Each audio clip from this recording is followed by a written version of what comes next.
the university, Sioux Falls University, or University of Sioux Falls, is where she was going to continue her college. So she was going to use the notation of the Centers for Equality in Sioux Falls to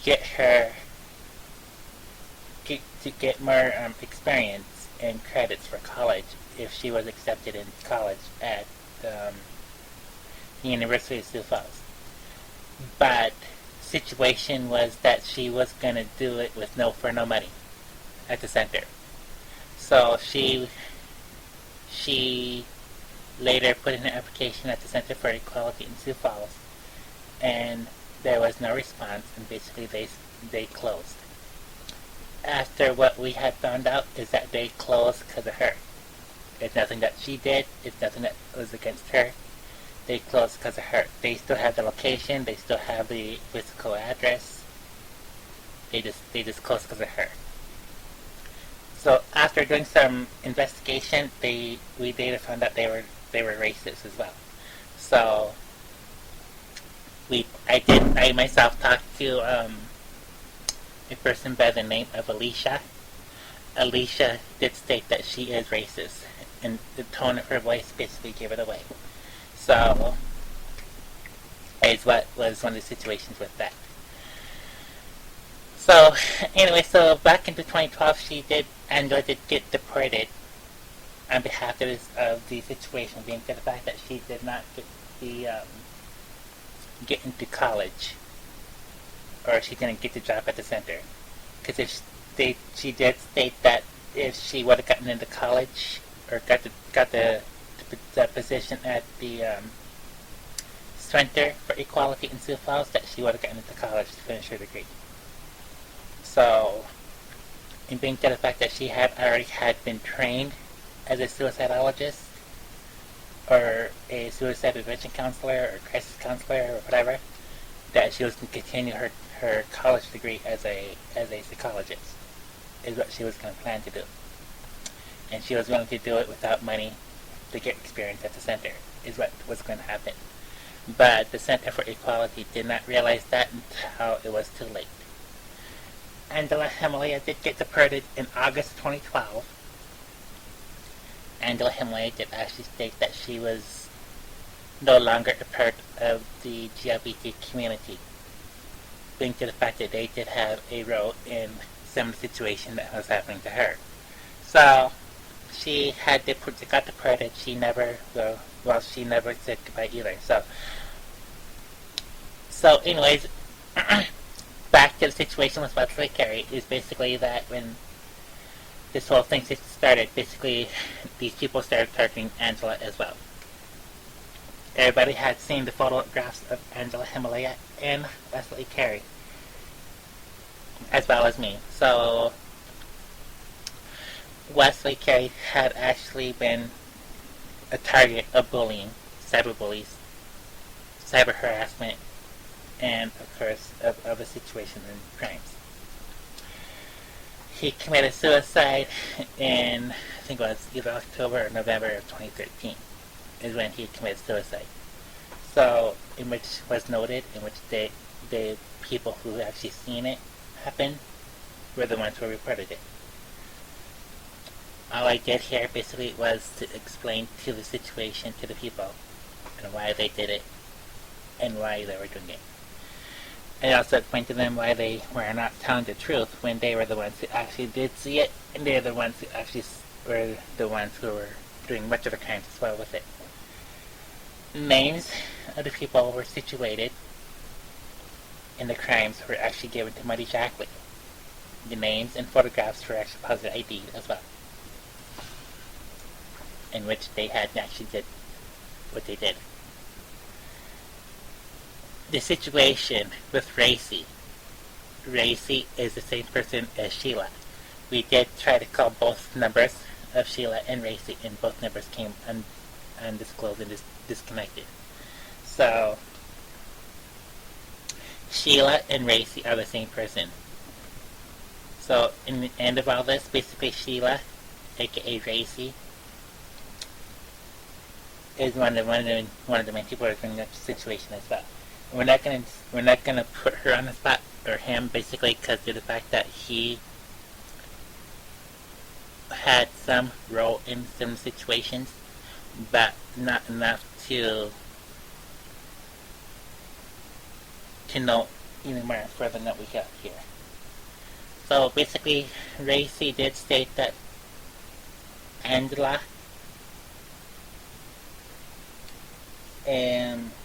or Racy or Sheila basically, on the aspect of trying to interview Racy, is basically she will not give any situation or information.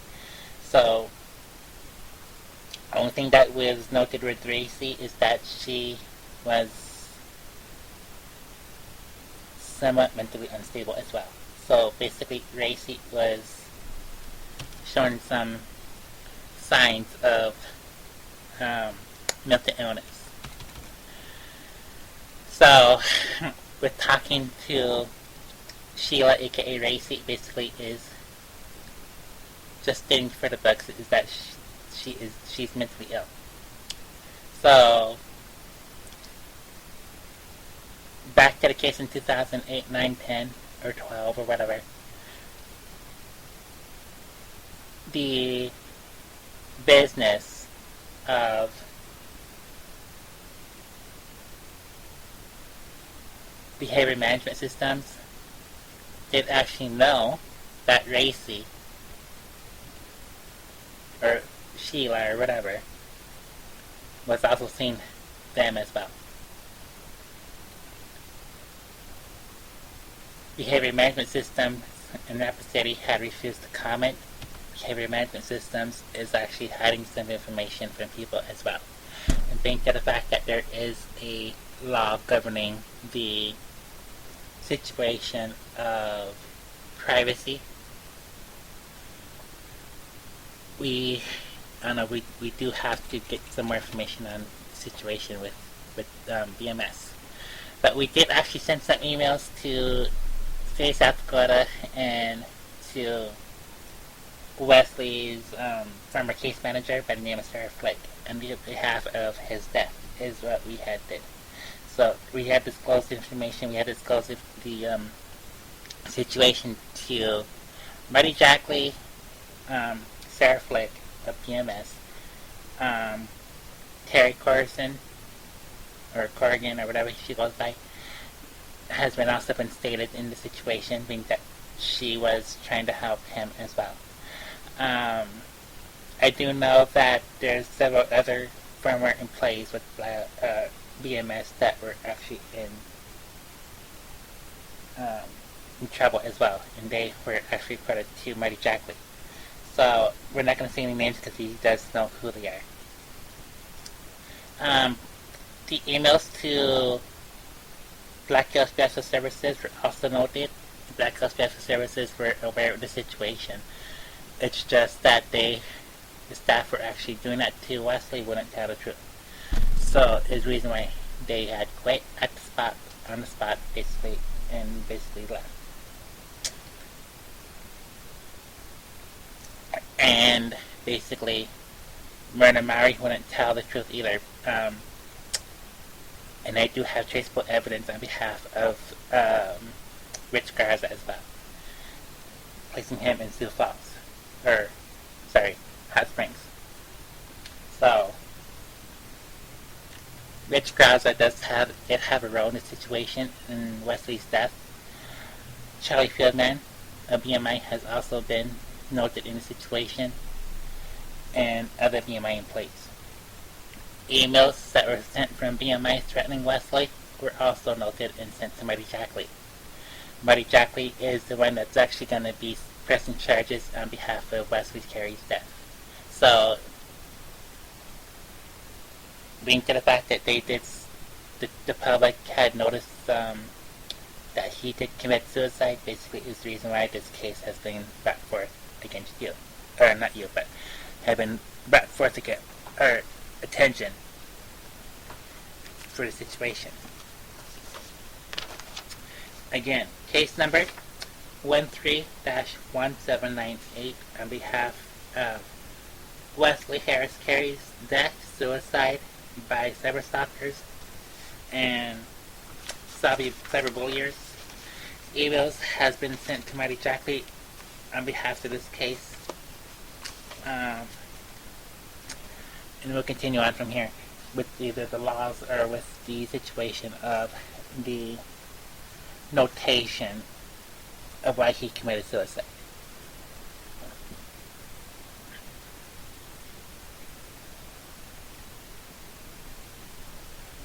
Timestamp 5:19:15. Sorry, that was the date. 5:19:15. Timestamp is approximately 8:44 a.m. Eastern Daylight Time. 5:44 a.m. in Pacific Time. I am not Semicopter for Multilingual Network and Republic International. Explaining the situation on behalf of the state of South Dakota in Wesley Carey's death. The official federal report on behalf of the situation. ID number 0022004170, Federal Communications Commission.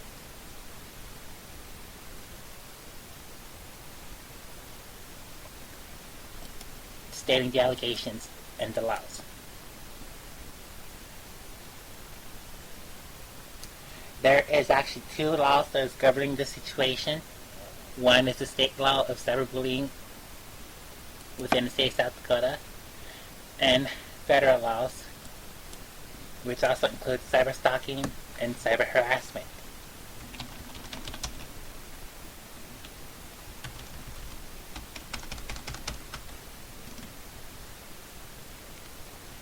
And we'll be possibly posting up some links here as well. As I said before, Mighty Jackley does have much of the evidence. He does have seen much of the emails that was threatening Wesley. He also had seen the maps and the location when it was traced as well. So, and being to the fact that these people who actually had stolen a tax ID number from the federal government is also a cause for concern. Being to the fact that they had stolen the two federal ID numbers belonging to Multilingual Network and Republic International is what would cause and spark concern within this aspect.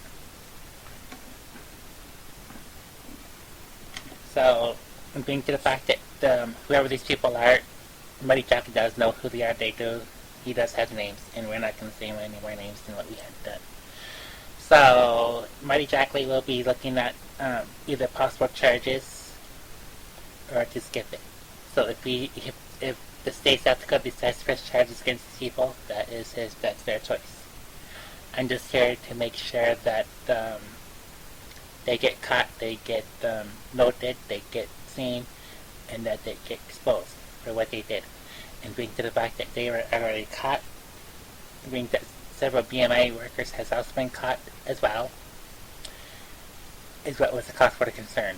And I will tell you this though, that the situation with Wesley Carey and BMI is a totally different issue. It's probably the same type of cyberbullying and cyber harassment, but it's a different type of issue.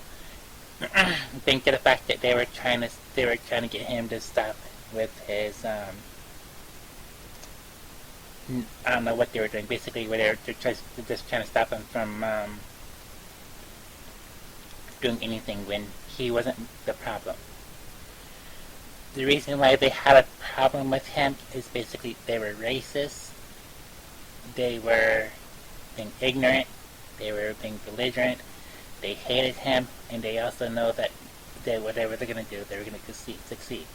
So, they wanted him deceased, they wanted him dead, they saw him commit suicide in late 2013, and that's all we can say about that. Basically, the law states that cyberbullying and cyber harassment are the key role in the situation, both on the federal level and the state level of South Dakota.